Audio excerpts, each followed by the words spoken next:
మోదీ సర్కార్పై తీవ్ర స్థాయిలో ఫైర్ అయ్యారు ఇండియా కూటమి నేతలు. వక్ఫ్ బోర్డుకు వ్యతిరేకంగా అన్ని పార్టీలను ఏకతాటిపైకి తెచ్చినందుకే కాంగ్రెస్ పై కక్ష కట్టిందన్నారు.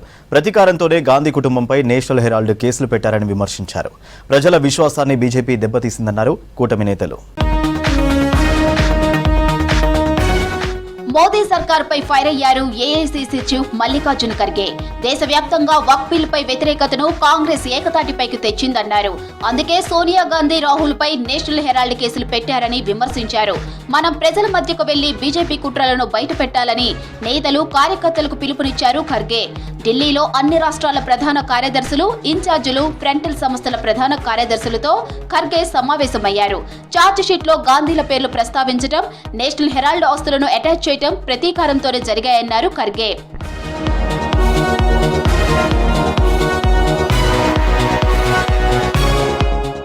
సమాజ్వాదీ పార్టీ బాబాసాహెబ్ అంబేద్కర్ రాజ్యాంగాన్ని అనుసరిస్తుందన్నారు ఆ party chief Akhilesh Yadav. BJP భారత రాజ్యాంగానికి విరుద్ధంగా వెళ్తుందని మండిపడ్డారు. తాము బీజేపీకి విరుద్ధమైన చట్టాన్ని అనుసరిస్తామని చెప్పారు అఖిలేష్. और हमें पूरा भरोसा है अपने संविधान पर, कानून पर. जिन्होंने तलवारें लहराई, जिन्होंने सुना है कि बहुत सी तैयारी के साथ कुछ रख कर के लाए थे, और जिन्होंने गालियां दी हैं जो आज भी सोशल मीडिया पे चल रही हैं, उनके खिलाफ कार्रवाई होगी. हम लोग कानून मानने वाले लोग हैं. बीजेपी कानून मानने वाली नहीं है. बीजेपी अधिकारों को छीनने वाली है, संविधान पे चलने वाली नहीं है.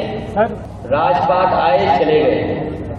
कभी किसी का राज था, मुगलों ने राज कर दिया. బీహార్లోని ఎన్డీఏ సర్కారుపై తీవ్ర స్థాయిలో ఫైర్ అయ్యారు ఆర్జేడీ నేత తేజస్వి యాదవ్. బీహార్లో మరోసారి అధికారంలోకి రాదనే విషయం ఎన్డీఏ కూటమికి తెలుసన్నారు. బయటి రాష్ట్రాల వారికి టెండర్లు ఇచ్చి కమిషన్లు తీసుకుంటున్నారని ఆరోపించారు తేజస్వి.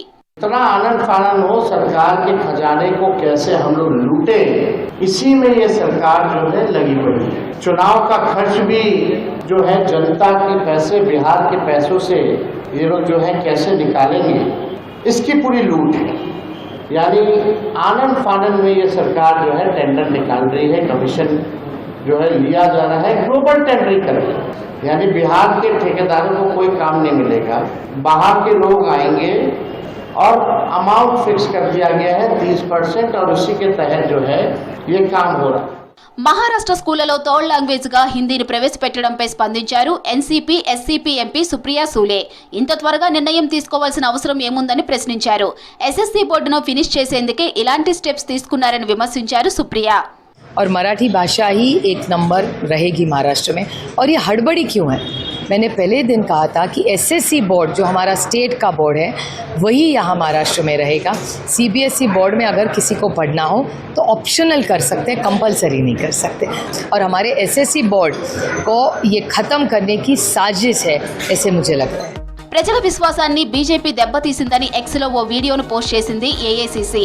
నమ్మి అధికారం ఇచ్చిన పేదల ఇండ్లను బుల్డోజర్లతో కూల్చుతోందని అర్థం వచ్చేలా వీడియో షేర్ చేసింది.